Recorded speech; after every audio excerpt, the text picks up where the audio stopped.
We're starting a brand new show here on Pod TV. As you all know, we just finished the online dinner party, but now we've got a new show called Made in Spain, Living in Miami. So I'm going to bring in my two lovely hosts, and they're going to tell about what they've got going on in their part of the world and all along those lines and how things are going in their lives. And I'll let you hear them introduce themselves because that's what this show is all about. And eventually, I might even do it during this show. I'll try to find a backdrop about Miami and all along those lines, as this is a backdrop about Durham, North Carolina. But it's our lovely garden, since I was trying to find something that would be very much a pretty scene, and all along those lines. So we've got these two amazing ladies and all in that space. So I know that the audience would like to learn more about your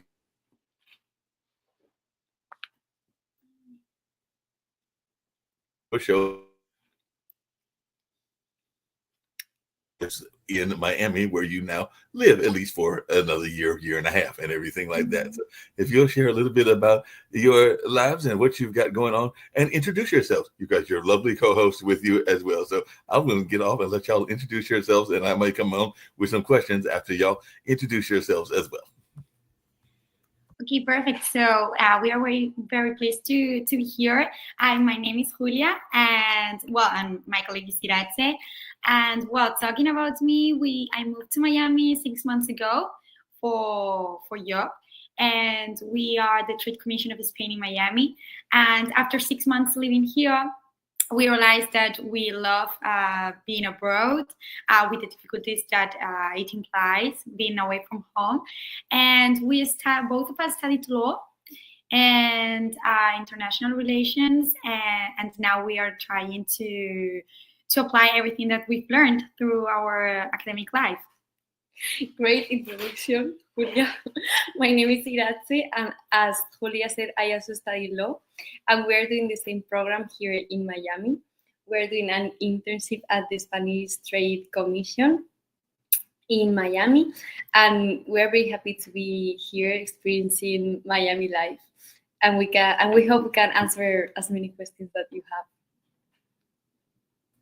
Well, that sounds pretty good and everything along those lines, and that was a great introduction. I guess the first question that folks will probably be wondering, and hopefully we'll get people answering y'all's questions every week. I know that Nick has been saying he's going to be watching from, actually, he's in Florida today, so I think he's in Tampa, so he's just up the road from y'all and everything, even though he moved to Spain, but he's in Tampa, and I think he's going to go to Utah to deal with one of his pension jobs, and then he'll be back in Tampa, I think in the middle of June, for his 50th. That's right. That was a long time before y'all were even a twinkle in your parents' eyes and everything, but his 50th high school reunion. So he's going to be in Tampa for his 50th high school reunion and everything like that. So he's one of the founders of the network. But what has been some of the popular restaurants that you have found in Miami? And maybe you want to tell us a little bit about some of your popular eating places, since y'all are in Miami. And I know that they have great eating institutions. There's some good Cuban restaurants. There might even be some good Spanish restaurants and everything like that. So I'll start there, since y'all are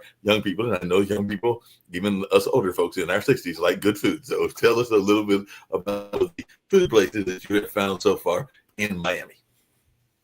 So we especially like one that on Wednesdays most of the Spanish people go, which is called Crazy, and is around the area of Brickell.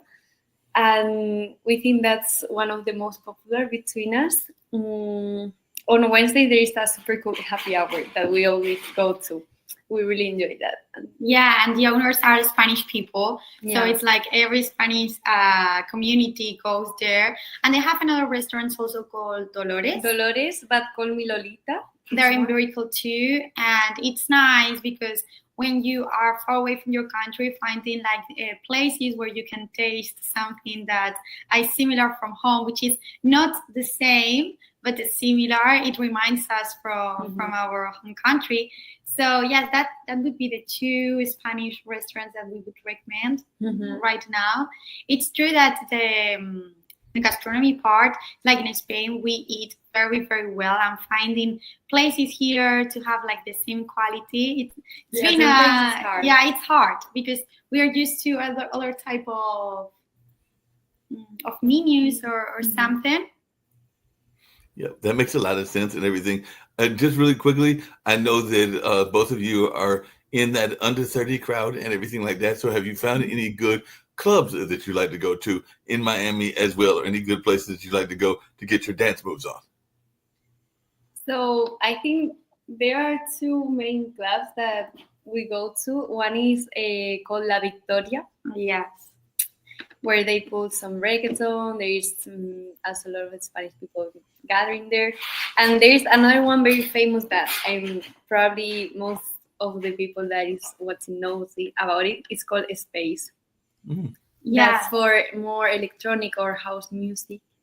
But there are also some little bars around, not like big clubs that are fun. There's one called Mad Radio that we usually go to. They play DJ sets on direct, so. Yeah, and well, sometimes we are like, well, the first months we were going to the big clubs where everybody went, and I think that now after 6 months here, we are trying to discover new places that are around us that are not so famous. But for example, we have like our it's not confidence, but our secure place where we go every Friday, which is called Boho, and it's right next to us. So here in Miami, it's like very difficult to find something where you don't have to take your car and drive out there, but you have next home. So yeah, that would be like our main places that we go, and we are trying to innovate, of course. Trying to find some other places to go to and everything like that. Now, have you run across any Spanish or American celebrities? Because I know that is some years ago. I went to the Miami Film Festival, and me and some friends of mine ran into LeBron before LeBron became LeBron. So LeBron was actually a rookie the year we ran into him and everything like that. And we ran into him at a nightclub in South Beach and everything. It might have been, I don't think it was Beds, but I think it was one of the clubs like that and everything. And he was actually chased away by a transvestite bouncer and everything like that because he was underage at that particular time and everything. But I was just wondering, have you run across like maybe some big soccer stars or some big basketball players or anything like that? We've met some Spanish influencers that were actually in La Victoria. Yeah. Our La Cantina. They were on their, how do you say, when you're gonna get married, you make a party with your friends before. So they came all the way from Spain to Miami to celebrate. And we also met a famous singer called Nicky Jam. Yeah, that's true. He's out, and probably some more, but we don't recognize them. So right, might not recognize them, but you did recognize them, and I think it's called an engagement party, if I remember correctly. Exactly. Yeah, an engagement party. And is the wedding going to be in Miami, or are they getting married in Spain? Spain, but they were celebrating the engagement party here. Yeah, so we met as they were Spanish. We knew them. So we were asking them, what are you doing here?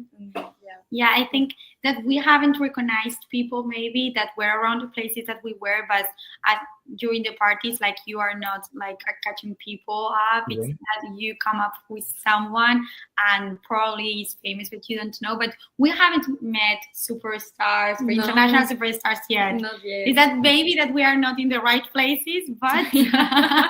Might not be the right places. Might have to go to the right places, get the right party, and go to the right one where you can meet some of these folks and everything like that. There was a lady, because there's these different groups and everything. Like I know here in Durham, there's a singles group, and one of the ladies is a medical doctor, and she was putting out how she wanted to meet people that would show her around the area of Durham, like the different nightclubs. And I think she was into house music and some other stuff as well, but she was getting different people that were going to show her around this town and everything like that. So is there any groups that you would let people know about if they wanted to come to Miami and wanted to learn more about what's going on in that particular city? Because like I said, she just moved here as a doctor. I think she's over at Duke University, if I remember correctly. Like you mean like a group chat or like a group chat or like a Miami group chat or a Facebook group that's geared? Because I know sometimes even Nick talks about Understanding China, which is a chat that talks about Chinese politics and Chinese life and everything that he joined, and he's become friends with the administrator. So are there any groups that let people know specifically about Miami lifestyle? We are in a yoga group. Oh yeah.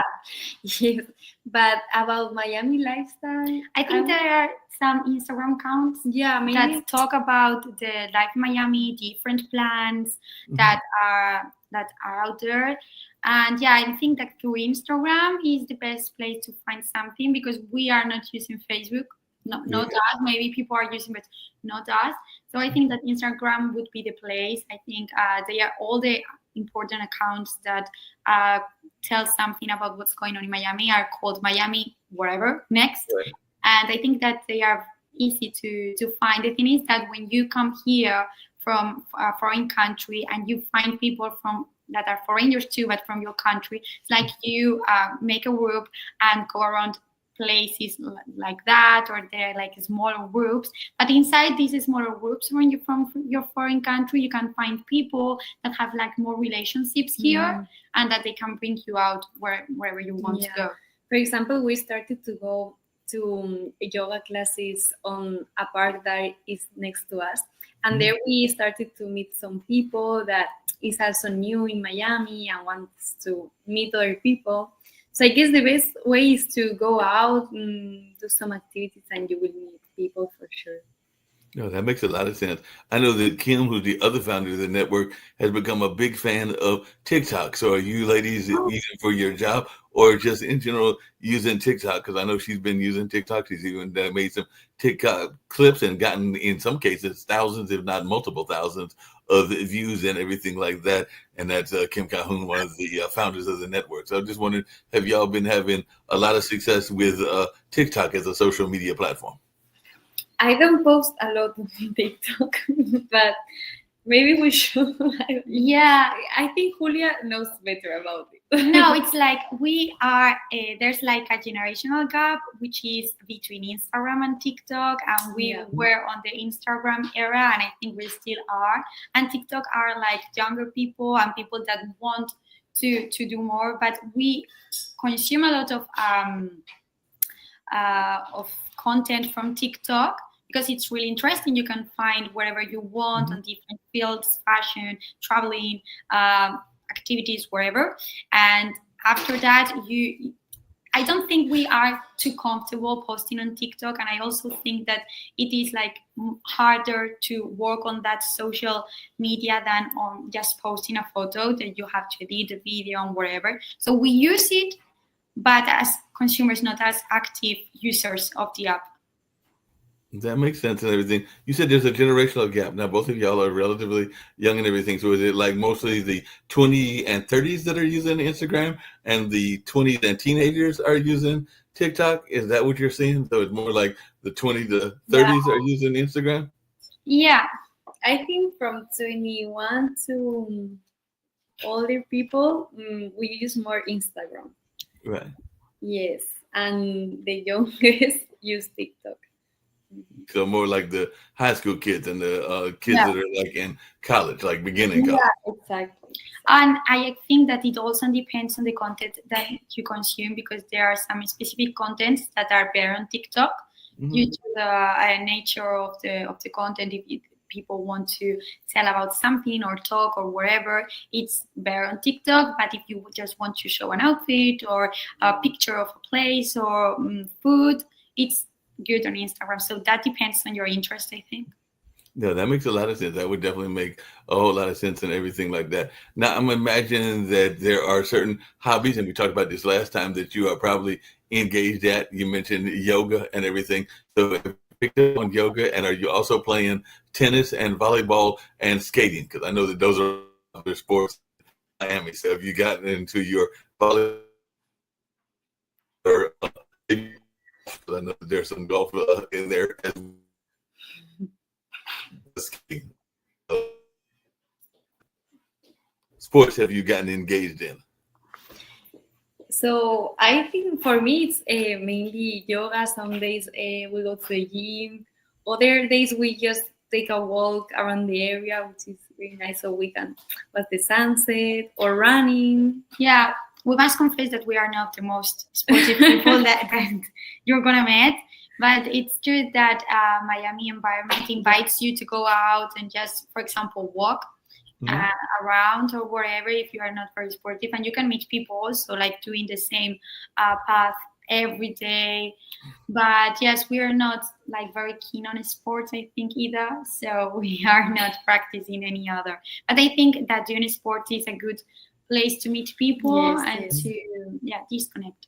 No, that makes a lot of sense. I know when I was down there for the NAPTI conference, a lot of people were fascinated. Just like in Memphis, there's the flamingos. I think that's what they are at that particular hotel. But there are a lot of chickens that are around there. So have you stumbled across these chickens that are all over Miami? And what was your reaction the first time you saw chickens just walking around and not being served in the restaurant, but they were just walking around casually and everything? So what was your initial reaction when you ran across Miami's famous chickens? We were surprised at first, because on our entrance there are a lot. So we were like, what are they doing here? It's close to the sea, so we didn't understand. Yeah, it's strange the concept. But yeah, I think they are cute. They don't bother us. Yeah, but it's true that we didn't expect chicken around us, mainly on the street, because it's not like the typical animal that you find in a big city. Right. Yeah, we do prefer chickens than rats. That makes sense. And we have rats in Durham too as well. You don't want to run across the rats, and I'm sure that sometimes when you run across those, you're going like, "I wish I had a cat, so the cat could get rid of the rats and everything." So you have run across some what we call vermin. So you have run across some rats and some other bad animals when you've been out and about. I don't know how to say. These big lizards. Oh, okay, the lizards. Yeah. We have to go to Everglades so we can see the bigger ones, the alligators. Yeah. We've seen someone, and before, I don't know where they are now, but before that, at our entrance, there were there was a duck family, plenty of ducks. So we didn't expect that to happen also, but there are like some signals out there, like it's caution, ducks crossing, and it's like, what's that? Yeah. But that's the most strange things that we found out. Yeah, that makes a lot of sense. Now, I don't know, and it's, if you want to go there, you can. If you don't want to go there, you don't have to. But you have family that is in Spain. You might have a significant other that's in Spain as well and everything. So how do you maintain keeping in touch with those people that are special to you, since you still got roughly a year and a half to go still there in Miami? So how are you able to keep in touch with those that are special to you, whether that's a significant other or whether that's family members and everything? So that's actually a bit hard because in the mornings we go to work, and when we finish work, it's already super late in Spain. So for calls and everything, we try on the weekends or we send text messages, but it's actually really hard with the time difference. It's not that easy. Yeah. Yes, and well, thanks to WhatsApp, video calls, FaceTime, for example, when I was in Spain, I remember that I called my family, but on a regular call. And now I always put the camera on. So just you can be more in touch with your family. And we are always sending photos of everything that we are doing. So it's like social media really helps us to be in contact with our loved ones, even though it's difficult to handle it. Mm-hmm. Now, one of the things that I know that people love is they love to find people of different cultures, and they are fascinated by people of different cultures as well and everything. Because I've got friends even here in Durham that are of Chinese descent, and in fact, they just moved, the young couple that used to be from the countries that fight each other, Eritrea and Ethiopia and everything. And definitely there have been some people from some of the European countries and some of the other countries as well. So I'm wondering, are you getting a lot of people that are giving you attention and are fascinated by the fact that y'all are from Spain? And sometimes y'all have to even slap their wrist and be like, no, I'm going back home. I'm not interested in you and everything. So, well, I think in Miami it's not very uncommon to meet a Spanish person. So it's not like the special culture, let's say. Right. But yeah, I think when you are a foreigner, gets the attention of people living here. But I think Miami is made of people like from every part of the world. So Yeah. it's not like if you go to another state in the United States where there is no Spanish people and you go there. I think that will be different.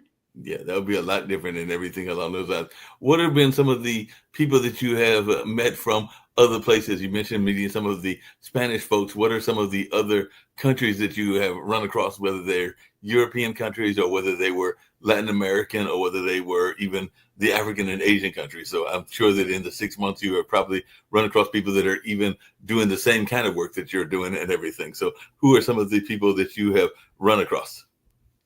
I think Latin Americans are the most that we found out, mainly because of the language. When you are out and then you listen to someone that speaks the same language as you, even though we are very used to speaking English, it's like you started speaking Spanish. It's something natural that comes from us.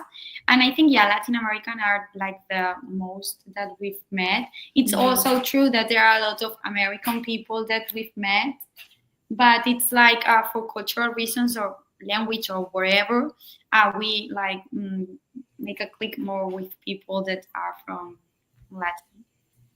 No, not so much you. Well, you have different facial features. Like one of you is blonde, the other has got brown hair and everything, or brunette and everything like that. So to my brunette sister and everything like that, do you sometimes find that the people are automatically thinking that you are from like Colombia or Portugal? No. In Spain. No, not for me. She's too Spanish. Yeah, I'm like too Spanish, I think. Maybe, yeah. It's that people, if normally they hear me speaking before meeting me, I think that I've never have any. It's because of the accent. Yeah, I think the accent changes. Well, it's true that I have like a funny thing that happened to me, that I got into a taxi here or anywhere here in Miami, and the person that was driving the taxi asked me if I was an actress on a TV series from Latin America. And I was like, no, sorry, it's not me. It's maybe because I'm like too bronzer or whatever, too sun-kissed, but it's not me. But they thought it was you. They thought that you were. No, I wasn't. So I think it's the only time that it happened to me here. Or in Spain, it never happened to me before. Never at all, and everything like that. What was the number one question that your parents ask you about Miami? Because Miami is an international city, and I'm sure that as older adults and everything, that they're probably worried about you and everything like that. So what is the number one question that your parents and your loved ones ask you and everything? That's a good question. Maybe security, I would say, because, well, but in Spain too, it's like if around us the space is secure, that we can go home alone. It's like the first question: if the area that if we are moving is a secure area. I think also they are worried about if we are finding good people to be around. They ask me that a lot, like, how is it with the people there? Have you met nice people? I think they care a lot about that. They know if you meet good people, we're going to be okay. Right. That makes sense and everything. Have you run across any of the people in Miami? Because I know Miami has some Spanish television stations too and Spanish radio. So have you met any of those people connected with that as of yet? Because there is like even Spanish things that are active in the different cities. Because I know even here in Durham, we've got some Spanish newspapers and some Spanish radio and television and everything. So have you ran across any of those folks that are in the Spanish media there in Miami as of yet? So at the trade fairs, like Content or NATPI, we've been with a lot of Spanish firms that also work here in Miami, like Media Pro or some of the big ones. But yeah, it's more in the work environment, as we are in the audiovisual sector. So yeah, it's more related to that, but not in the personnel. Not in the personnel and everything like that. Now, what movies have you gone to see as well? Because I know that sometimes you got to have something to break the monotony. And you mentioned the good food and the good clubs and restaurants and everything. But I'm thinking sometimes you want to go see a good movie or a good play. So, what movies or plays have you seen in Miami that if somebody was to come down there in the next week or two, you would recommend that they go see? Or have you had a chance to get to any cultural activities? So I really like going to the cinema. There was a Spanish cinema festival of cinema some months ago, and we went to watch really good Spanish movies like El 47 or Marco. Soy Nebraska. Soy Nebraska. There were a lot of Spanish films, but we also go to watch some Americans. Like right now, we want to watch Lilo and Stitch. Yeah. It's a new release. And also there are a lot of museums that we have to go because we haven't gone. Like Vizcaya Museum, Perez Art Museum. There's a lot of cultural options that people can go to. Even if you think that Miami is not very cultural or that it has a lot of cultural activities, it has a lot. It's not just beach parties. Not just the beach and everything like that, and all on those lines. I had two other quick questions for you and everything. One is, I know that Scarlett, who is a friend of Kim's, is down that way and everything. So I was wondering, have you been to Art Basel yet? Because I know that she's involved with that, and she's down there in that area, and she was actually at NAPTI and everything like that. So I know she still is involved in that whole AI space and all along those lines. So if you had a chance to go to Art Basel as of yet. So we haven't got the chance because we arrived in January, but we are really looking forward to Art Basel. Like everyone told us, it's one of the best weeks in Miami. We have some friends visiting us, so I think it's gonna be amazing. Yeah. It sounds like that's going to be like a fun. We'll have to put you in touch with Scarlett so that you can connect with her, because she knows some influencers as well. So she's very much involved in the influencer space as well. How much does it cost to, when y'all flew to Miami, is Miami to Spain an expensive flight, or did you have to work out a good deal with the airline? So from Spain to Miami, and did you have to get routed through another city? So it depends on the dates, but it's not, you can find good deals. I just got my flights today to go to Spain in summer, and I got them for like 700, like the two ways. And so I think the distance is like Spain's pretty far away, but for that price, I think it's okay. Yeah, the connection is not that bad. Yeah, because it's a direct flight from Miami to Madrid, so that's perfect. And you can go to Madrid or Barcelona. So there are a lot of options. I think it's really well connected, so it's a positive point between the relationship between Miami and Spain.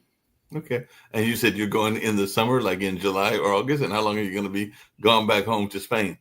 I will be there for 2 weeks, and I'm so excited. And that's going to be in July, or that's going to be in August? In July, because in August, it's very difficult to be in Madrid because no one is in Madrid in August.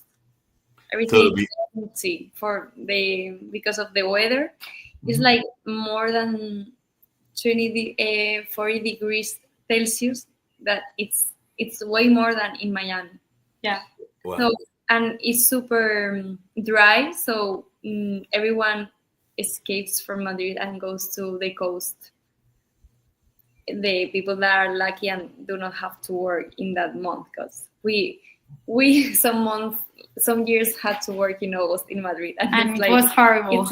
It was horrible. Yeah. You cannot stay at the street. Like you have to be at home or just go out during the night because it's extremely hot.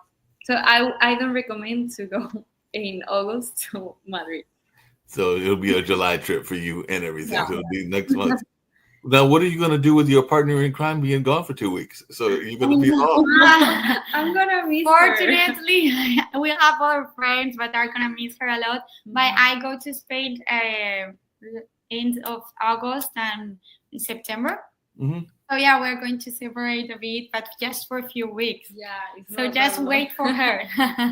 just a couple of weeks. Y'all just be there for a little while and everything. Now, Yeah. does Spain have a popular, because we have another show that deals with the cruise industry, does they have a popular cruise industry in Spain, or do y'all not really like the cruise industry that much? Or is there a lot of people do cruising like with the ships in Spain?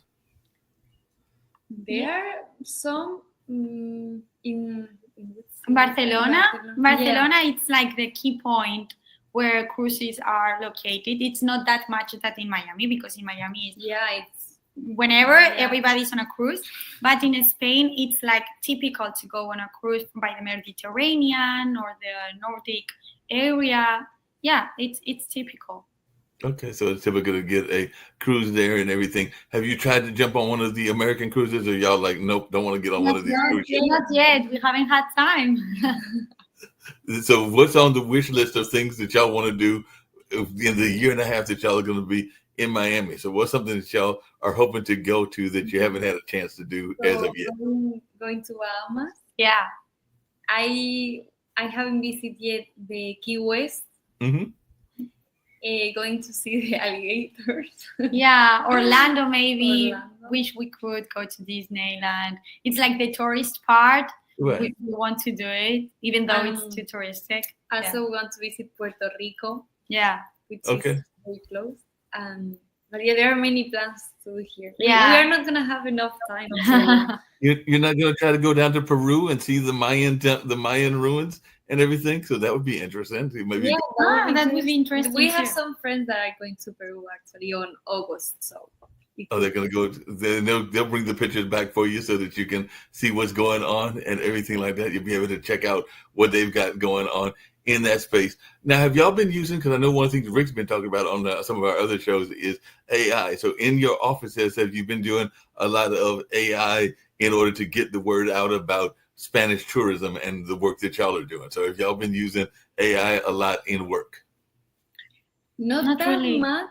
Maybe to when we have to write or do some research, we use it, but we haven't incorporated 100% yet. Yeah, it's like our job is really personal. We are like attending people, answering their questions, doing that personalized services, and the AI can do this because you have to meet the people, to know the interest, to mix the knowledge with the interest. And I don't think that the AI is prepared to do this. Unfortunately, because if not, we wouldn't be here. So we haven't incorporated it yet. Yep. What's the most unusual question somebody has asked y'all at the job? Because y'all been there 6 months, and I'm sure somebody has asked a question that you're sitting there scratching your head, going like, "I don't believe they asked me that." A lot of people comes to us and ask, how can I get my the Spanish nationality if Yes. I had a grandfather that lived there for 2 years, or had a great grandfather that was from Spain? And it's like, we are not a consulate. We are like we work on other topics. So it's like about the nationality acquirement. I think it's a very typical question. Yep. So people are trying to figure out how they can be claimed to be Spanish, because I know Yeah. even Nick talks about his royalty, and I think he talks about being connected to some distant Spanish king. I'm not even sure who he is, but I know he talks about him all the time. One of the founders of this network talks about having that Spanish connection and everything like that in his own roots, in addition to his Mormon roots and all along those lines and everything. What do y'all do for your spiritual groundedness and everything like that? So have you found it good? Well, I'm thinking in Spain, most of the people are Catholic, but maybe they're Baptist and everything. So have you found a good church in your area as of yet, or are you still trying to find a good church home? We haven't found one really. No. Not close to us. No, yeah, that's true. It's like there are churches, but not Catholic next to nearby. because the thing is, there are different kind of churches or religions here. I feel like it's not just Catholic like in Spain. So I think that's confusing sometimes for us. Yeah. So we don't really know where to go. Gotcha. But I am correct in thinking that most of the churches in Spain are Catholic, right? Yeah, completely. Yeah. And what is y'all's individual cities? So for folks that are watching it, we'll get a wrap up shortly and everything. And we'll do another one of your shows next week and Sure. backdrop of Miami and everything, because everything. But tell folks about the individual cities that you are from, because I don't think y'all are from the same city and everything, and what people might like about that city, because we call it Made in Spain. So tell us a little bit about where in Spain both of you were made, and a little bit about those individual cities. Mm-hmm. So I'm from Madrid, and I think one of the best things of Madrid is like the ambience in the street. There is always something to do. There is always people to hang out with. It doesn't mind if it's Monday or Friday. There is always people willing to go out and have a coffee or a beer or whatever. There are a lot of cultural options in Madrid. It's a city full of culture. And yeah, I would say that those are the two coolest things of the city. And what about you? Well, I'm from the north of Spain, from Navarra, and from a very little village, Vallata studied out Pamplona. And Pamplona, it's famous because of the parties, the San Fermines. And I think that it's a really cool city. It's much smaller than Madrid, which is the capital. But I think the north of Spain, it's sometimes a bit underrated. And the truth is that it has lots of options regarding gastronomy, good weather. Sometimes it's true that the weather is not always good, but people are nice and the plants are really nice, and like there's a good community that it's open to everybody. And the good things about Spain, it's like every region has its own culture, so it's really multicultural. The ambience that you can find in Spain, it's not the same where you can find in Madrid or in the north or in the south. Yeah, and I think that to meet Spain, you have to meet every single part to know what Spain is. Yep. One of the things I know about Spain and other parts, how are the open air markets and how is that experience? Because I know that sometimes you will get the groceries in the regular grocery store, but it's my understanding that in parts of Spain, the country part, that there are like these open air markets. Mm-hmm. Yeah, there are a lot where you can get food from. There are a lot of open air markets, especially at the small villages. Yeah. In Madrid, it's not so common. There are some, especially in the weekends, but I feel like in the village it's super common to go to an open air market where everything is natural, homemade, home cultivated, and the food is incredible in most of the parts of Spain. Sounds delicious and everything. What are some of the are there, because here in the States a lot of people are into craft beers and craft wines, and I do know, but I think Spain is known for some wines as well and everything. So what are some of the drinks that people might find that they might want to get if they are into the drinks or the spirits and everything? Because like I said, most times when people think of spirits, they think of France, but I also know that Spain has some beers and wines as well. So what are some of the wineries that people might want to check in your home country?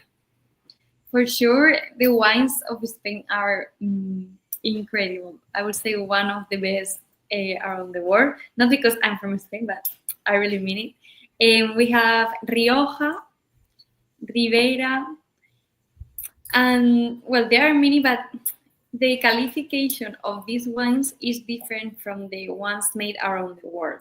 So I think it's more difficult for the people to know what to buy. So for example, a really good red wine would be Crianza. Yeah. It's different.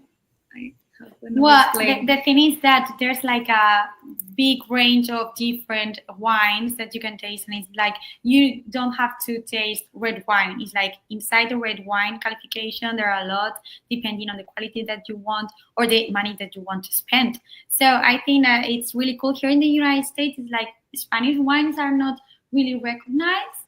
Yeah. We don't know exactly why. Well, yeah, because they are far away. California has its own production, whatever, but the Spanish has a very, very good offer and good quality. Yes, we're gonna explain this better. Yeah, I know. Yeah, that would last like for 2 hours. Yeah, like the difference between how. Yeah, we'll have to get into a whole conversation about the wines. That could be a whole episode and everything like that. 'Cause Wines in Spain. yeah, wine in Spain. That could be one of the episodes that we can get into. And just really quickly, and this will be the last question for you. How is the car culture in Spain? Because I know that a lot of times in Germany, there's those fast routes that at incredible speeds and everything. I think it's called the Autobahn and everything like that. So are there any particular brands of cars that are particularly popular in Spain? Like I know my younger brother, who's 7 years younger than me, so he'd be mid-50s, is a president of the Polaris Club. So if y'all ever, it's like a wheel. So it's one of those 3-wheel cars instead of 4 wheels and everything like that. So it looks like the Batmobiles. But I just wondered, are there any popular cars that are popular to the Spanish culture, and do y'all drive as fast as the folks do in Germany? Because every time I talk to people that have been on the Autobahn, they talk about how fast it is. No, we cannot drive as in Germany, because in Germany they have these, they can go at the velocity that they want on the highway. And that's only in Germany. It's the only country in the world. In Spain, there are a lot of controls of speed. So even though people still go fast, I would say, especially in the highways. And regarding cars, for example, we don't have trucks because everything is smaller in Spain, so we don't use trucks. I would say popular cars in Madrid could be a Mini, Audi. It depends, because there are many, but of course they are not as the luxury cars in Miami. That we are used to see. Here everyone has a luxury car. In Spain, it's not like that common. No, I can relate to that, because many years ago, like in the late 80s, before y'all were born and everything, I went to work at a newspaper, and it was a high school, and me and the photographer went there, and I saw all these cars. They were like Porsches, they were Jaguars, and they were all of that. And I think I was probably roughly y'all's age now and everything at that time. So I went to the counselor, or the person that was doing I think it was like a science fair running for the school, and I said, I noticed y'all drive really fancy cars and everything. And they looked at me and they said, which parking lot were you at? I was like, and we'll make up a direction. I said, we were at the East parking lot. She was like, that's not our parking lot. That's the student parking lot. So all those fancy cars were the fancy cars of the students and everything. So they had Jaguars and Porsches and Benzes and all of those fancy cars. I wouldn't say that is the common thing in Spain, to be honest. But no. Yeah. And I'm sure everybody's trying to drive by y'all and impress you with their fancy cars, and y'all are sitting there going like, not impressed. Yeah, I can imagine. Yeah. Well, this has been a great conversation. It's went for about 45 minutes, which I was hoping for, 45 minutes to an hour. So we'll try to do this every Wednesday at 6 o'clock. So I'll see y'all next Wednesday. I'll send you another link, and I'll give y'all a backdrop of Miami. I won't give you the pond this time. I'll give you a backdrop of Miami, and I'll also try to find some commercials about some Miami restaurants and Miami products and everything. So I'll try to find some Miami days to add to the show and everything. So thank you. Next week. And right now we're going to go out with a commercial about I think we'll do keep our kids safe, because that's always a good thing to do. And then we'll also have Kendu Spice, which is a spice company and everything like that. So we'll end with these two commercials and everything. But you two ladies were amazing as always, and I look forward to seeing y'all next week. See you. Bye. See you next week. Bye. If you're talking, they will hear you. We all want our kids to grow up safe and healthy, so we show them how. And we tell them with honest conversations that let them know what we expect. Not just one time, but every chance we get. That's especially important when it comes to alcohol and other drugs. Kids not only need to know the dangers and how to avoid them, they need to hear it often from you. And when it comes to pain medications, opioids, they need to know that they should never be taken without a prescription and never shared with friends or family. It's dangerous and illegal. So talk with your kids and guide them through the challenges of growing up safe and healthy. Because when you talk, they hear you.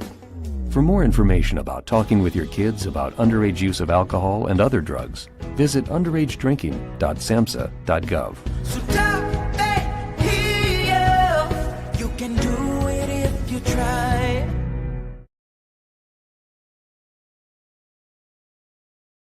You know how how people love to enjoy food and don't understand how to flavor their food or how to replicate a meal? They're interested in supplements but don't know where to begin? Well, what I do is I take the guesswork out of enjoying flavor and wellness with my flavorful spice blends so that they can create delicious meals with healing benefits. Can Do Spice was created to help cooks at any level enjoy healing through food. Every spice blend was designed to give added health benefits of natural herbs. Every blend is complete. There's no need to add any additional spice for a delicious meal.